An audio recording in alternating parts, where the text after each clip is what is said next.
सुई गैस के चार्जेस आप अदा किया करते हैं पर MMBTU में। अब MMBTU एनर्जी का यूनिट है, तो दोनों को कंपेयर करने के लिए LPG और सुई गैस को भी हमें पर केजी ही इसकी प्राइस देखना होगी। तो इसके लिए हमें सुई गैस का बिलिंग मैकेनिज्म को समझना होगा। सुई गैस में होता यह है कि आप मीटर के ऊपर जाके रीडिंग नोट करते हैं और ये होती है मीटर क्यूब में। इस मीटर क्यूब को आप 100 से डिवाइड करते हैं तो आपके पास HM क्यूब आ जाता है, क्यूबिक हेक्टोमीटर्स ऑफ गैस।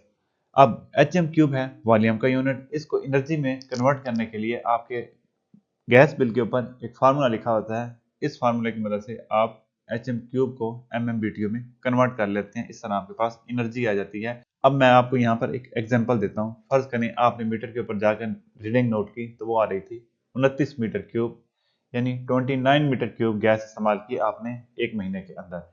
इसको अगर हम HM क्यूब में कन्वर्ट करते हैं तो 29 मीटर क्यूब को 100 से डिवाइड करेंगे तो ये आ जाएगा 0.29 HM क्यूब। अब 0.29 HM क्यूब को जब हम इस फार्मूले में पुट करते हैं जिसकी मदद से हम वॉल्यूम को एनर्जी में कन्वर्ट किया करते हैं तो यहाँ पे एनर्जी आ रही है हमारी 1 MMBTU। अब इसमें देखें हमने वॉल्यूम को एनर्जी में कन्वर्ट कर लिया। अब यहाँ पे हम मास कैलकुलेट करना चाह रहे हैं तो मास के लिए पहली जो शर्त है कि हमें वॉल्यूम पता होना चाहिए, वो हमारे पास आ गया 29 मीटर क्यूब। अब वॉल्यूम हम अभी कैलकुलेट करके आए कि 29 मीटर क्यूब है। नेचुरल गैस की जो डेंसिटी होती है, नेचुरल गैस से मुराद ये सुई गैस ही है जो बेसिकली मीथेन होती है, इसकी डेंसिटी होती है 0.74 किलोग्राम पर मीटर क्यूब। अब मेरे पास यहाँ पे डेंसिटी भी है और वॉल्यूम भी है। डेंसिटी और वॉल्यूम दोनों को मल्टीप्लाई करूंगा तो मेरे पास मास आ जाता है। इन दोनों को मल्टीप्लाई करते हैं तो यहाँ पे हमारे पास मास आता है नेचुरल गैस का 1 MMBTU के लिए वो है 21.46 किलोग्राम।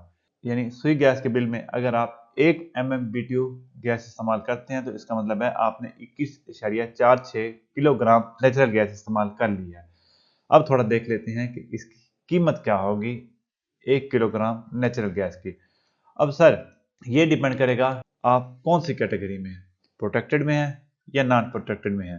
अगर हम प्रोटेक्टेड कैटेगरी की बात करें तो ये आपके सामने बिल है। इस बिल में इन्होंने 2.458 MMBTU गैस इस्तेमाल की और इनका बिल आया है 1620 रुपए। तो ये बनता है जी 30 रुपए पर किलोग्राम नेचुरल गैस का।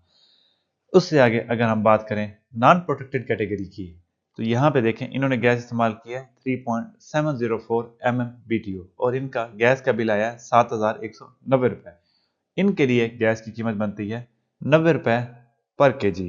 तो अब प्रोटेक्टेड कैटेगरी के लिए गैस की कीमत होगी 30 रुपए पर किलोग्राम और नॉन प्रोटेक्टेड कैटेगरी के लिए गैस की कीमत होगी 90 रुपए पर किलोग्राम।